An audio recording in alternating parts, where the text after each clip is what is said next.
Instead of the path of least resistance, I started choosing the path of most resistance to prepare myself for the journey that was coming my way. And you realize through hard work, you can outwork anybody, no matter how badass they are. It starts with yourself, man. You gotta start diving into those things that you're afraid of. You don't gain confidence by going to the spot that makes you feel good. It's gonna be a false reality. And the second life gives you that challenge, all you wanna do is go back to what gave you confidence, is that happy spot. No, what gave me confidence was spending years at a kitchen table trying to learn how to read and write on my own, realizing I can't learn the way you learn. I can't, but I can learn.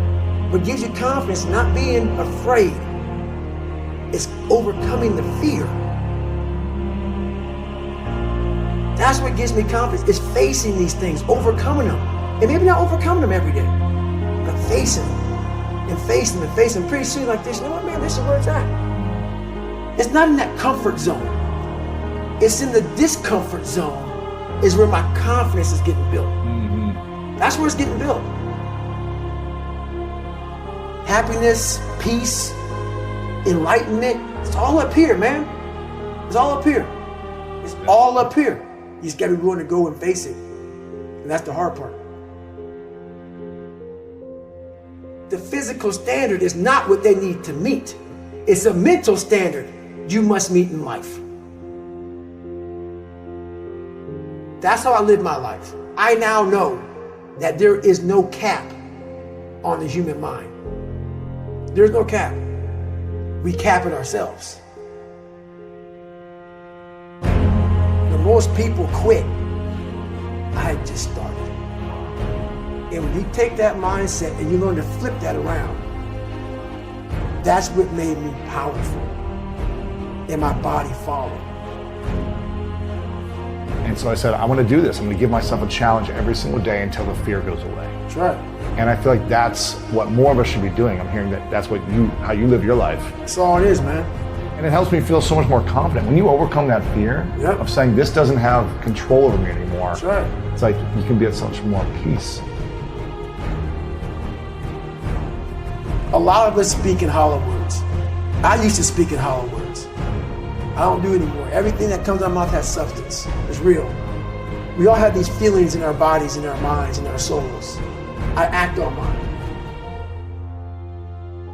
A lot of us who are afraid of something, we allow our minds to choose the path of least resistance, so we go a different route. When I'm afraid of something, it's telling me you must do that.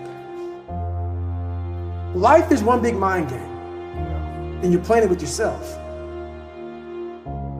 You cannot lose perspective of where you've come in life.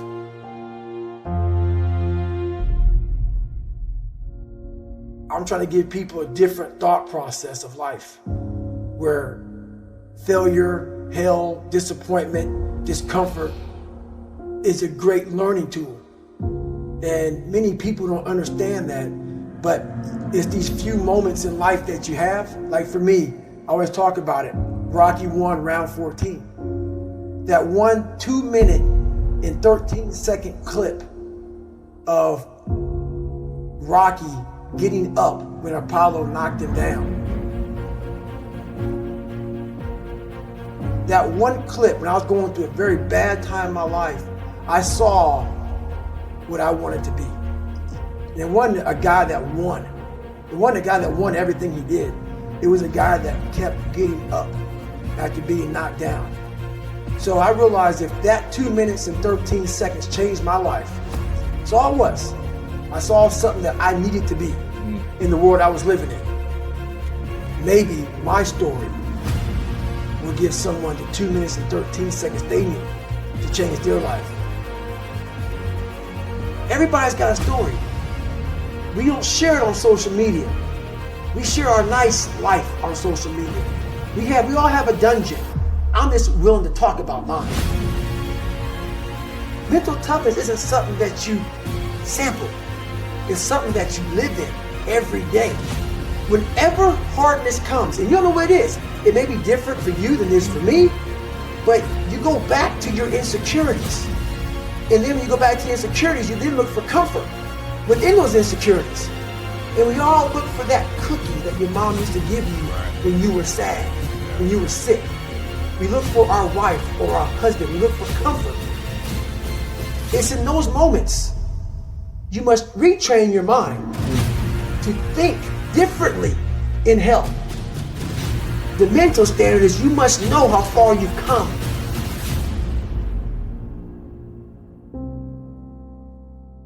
I walk in a room now and I know the hours and years and decades I put into David Goggins.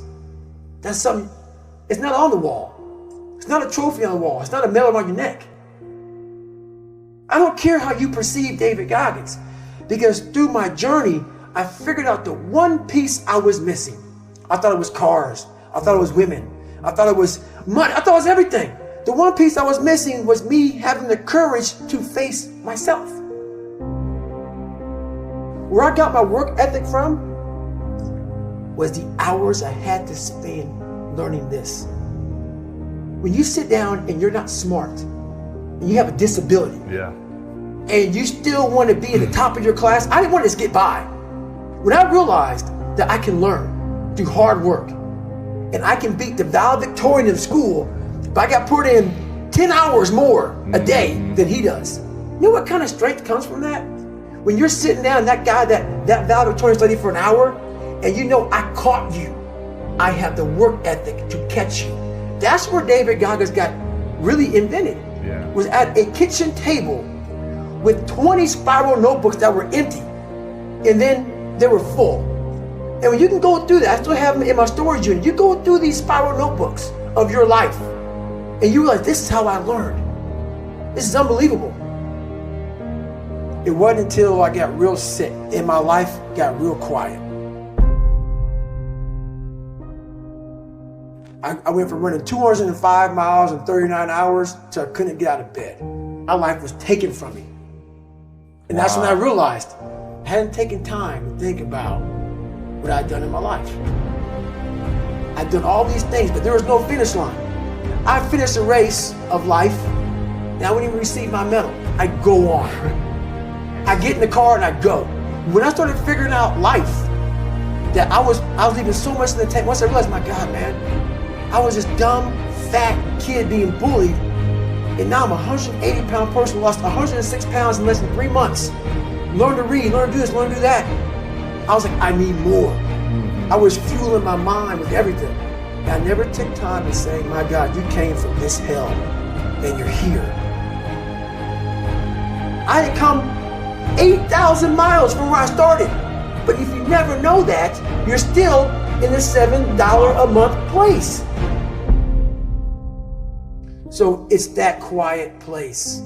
It's that place by yourself. It's those hours and years and decades by yourself in the grip of life. When life has you by the throat and choking you out, and you're sitting there calm because you're trying to figure it out. You're not panicking. You're not quitting. You're not throwing in the towel. You're saying there's a way around this. And when you figure it out, when life has you gripped in a vice, and you can figure that out, that's when you overcome. That's when you overcome. The journey getting there was harder than going through it. Yeah. You know? So that's the whole thing about life, man. It's that journey that makes you who you are.